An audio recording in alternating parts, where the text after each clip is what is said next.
தமிழ் வருடங்கள்ல ஆடி மாதம் முதல் நாள் அன்னைக்கு தட்சநாயனம் துவங்குதுன்னு சொல்லுவாங்க. மழைக்காலம் துவங்கும். ஆடி மாசத்துல தேடி ஆடிப்பட்டம் தேடி விதை அப்படின்னு சொல்லுவாங்க. அதற்காக ஆடி மாசத்துல விதைகள் விதைக்கக்கூடிய ஒரு நல்ல பருவகாலம் துவங்குது. மழைக்காலம் வரப்போகுது.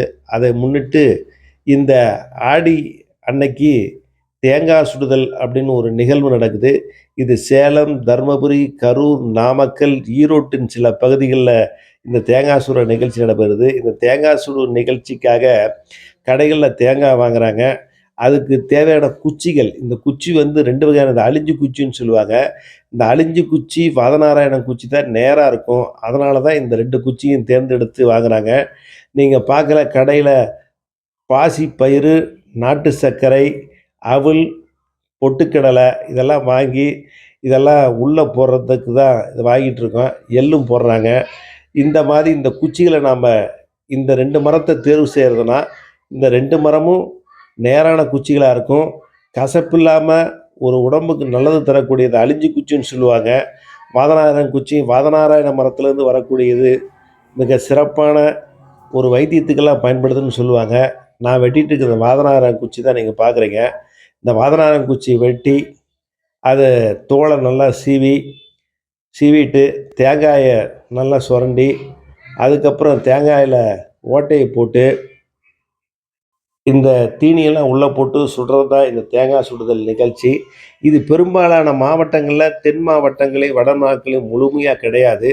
இது குறிப்பாக நடு மாவட்டம் மட்டும்தான் இருக்குது. ஆனால் ஒரு சில பகுதிகளில் இதெல்லாம் இல்லை. இதுக்கு காரணம் என்னன்னு சொல்கிறாங்கன்னா, அந்த காலத்தில் மகாபாரதம் போர் நடக்கையில் போருக்கு முன்னால் ஆடி 1ஆம் தேதி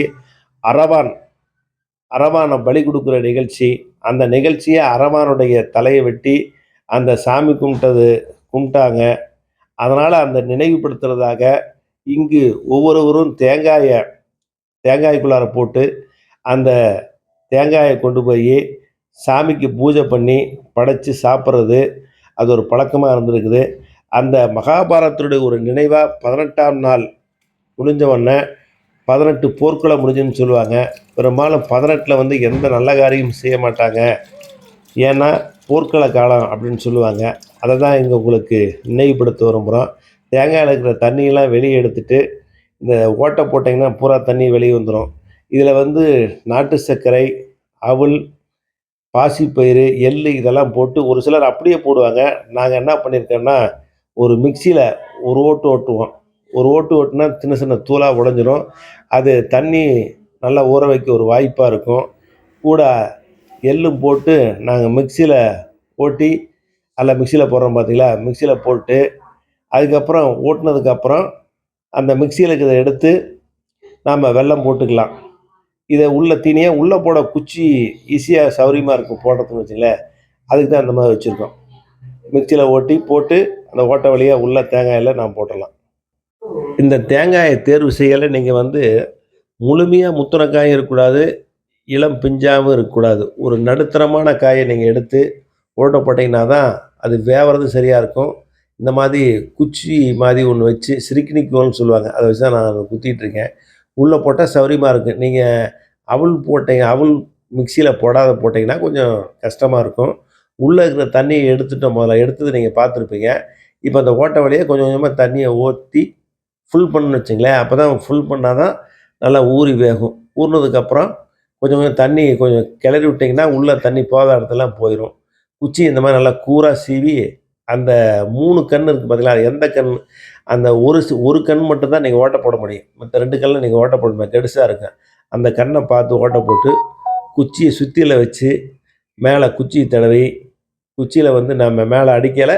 இது கொஞ்சம் ஜாக்கிரதையாக அடிக்கணும். ரொம்ப ஜாஸ்தியாக அடிச்சிங்கன்னு வச்சுங்க, தேங்காய் 2ஆக கூட பிளக்கக்கூடிய வாய்ப்பு இருக்குது. அதனால் கொஞ்சம் ஜாக்கிரதையாக பிடிச்சி அடிக்கணும். அடித்ததுக்கப்புறம் அதுக்கு மேலே லேசாக புளி எடுத்து ஒரு ரவுண்டு மாதிரி அந்த உள்ளே இருக்கிற ஜூடு பண்ணையில் நாம் அந்த உள்ளே இருக்கிற அந்த தேங்காய் தண்ணி இதெல்லாம் வெளியே வந்தால் பார்த்துக்கிறதுக்கோசரம் தடவிட்டு அந்த புளியை வச்சு அந்த கேரட் மாதிரி அடைச்சிட்டு அதுக்கப்புறம் மஞ்சள் கிருமி நாசின்னு சொல்லுவாங்க, உங்களுக்கு தான் தெரியும் எல்லாத்துக்குமே. அந்த மஞ்சளை தடவி குச்சி புறம் தடவிட்டால் அது 2 விதமான காரணம். அழகுக்கும் பயன்படுது. இந்த புளி பார்த்தீங்களா, அந்த அழகுக்கு பயன்படுது. இது பார்க்க நல்லாவும் இருக்கும்.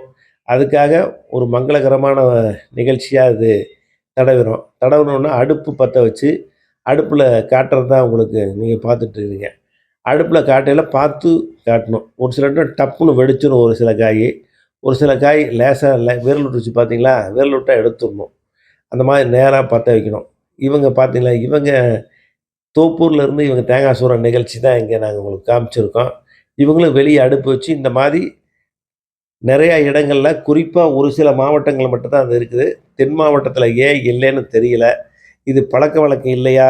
என்ன காரணத்தினால தேங்காய் சுடுற நெறைய பகுதியில இல்ல அப்படின்னு குடுக்கேன். இது கொங்கு மண்டலத்தில கூட கொங்கு மண்டலம்னு சொன்னா கோயம்புத்தூர் கூட கொங்கு மண்டலம் தான். கோயம்புத்தூர்ல கூட இந்த தேங்காய் சுடுறது இல்லைன்னு வச்சுங்களேன். அதனால இதுக்கு காரணம் என்னான்னு நீங்க கமெண்ட்ஸ்ல சொல்லுங்க. நீங்க கமெண்ட்ஸ்ல சொன்னா நான் கருத்துக்கள ஏத்துக்க தயாரா இருக்கோம். என்ன காரணத்துக்காக சுடல அப்படின்னு. ஒரு சிலர் சொல்லுவாங்க, சிவன் எங்க ஊர்ல இருக்காருனால சிவன் தலைய சுடுற மாரி அப்படிம்பாங்க. அப்படிலாம் ஒண்ணும் இல்ல. இது ஒரு நல்ல உணவு வகைகள். இது விசேஷத்த விட்டா வேற எப்பயும் தேங்காய் அப்படி சுட்டு சாப்பிட முடியாது. அந்த 2 தேங்காய பாருங்க. அனல் பறக்க அப்படியே கையில வச்சிருக்கோம். தேங்காய கொண்டு வச்சு ஒரு 1/2 மணி நேரம் கழிச்சு, அதுக்கப்புறம் ஒரு தீபார்த்தனை பூஜைக்கு ஆயிட்டு கோயிலுக்கு புல்லார் கோயிலுக்கு கொண்டு போறவங்களும் இருக்காங்க. புல்லார் கோயிலுக்கு கொண்டு போயி தேங்காய உடைக்கிற நிகழ்ச்சி தான். இப்ப தேங்காய உடைக்கிற பாருங்க. அந்த மேல் ஓடு கரெக்ட்டா எடுக்கணும்.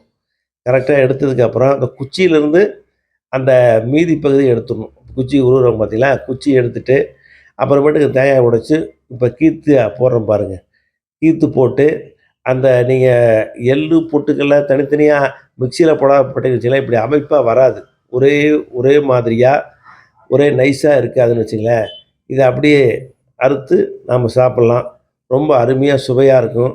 இது ஒரு நீண்ட நெடுங்காலமாக இந்த பழக்கத்த நம்ப வச்சிருக்கோம். இது சுடக்கூடிய ஒரு வாய்ப்பு. இந்த வாய்ப்பு ஒரு முறை தான் ஆண்டிற்கு ஆடி 1ஆம் தேதி மட்டும் தான் வரும். இத பத்தி உங்க கமெண்ட் சொல்லுங்க. உங்க கருத்துக்கள வரவேற்கிறோம். வாங்க.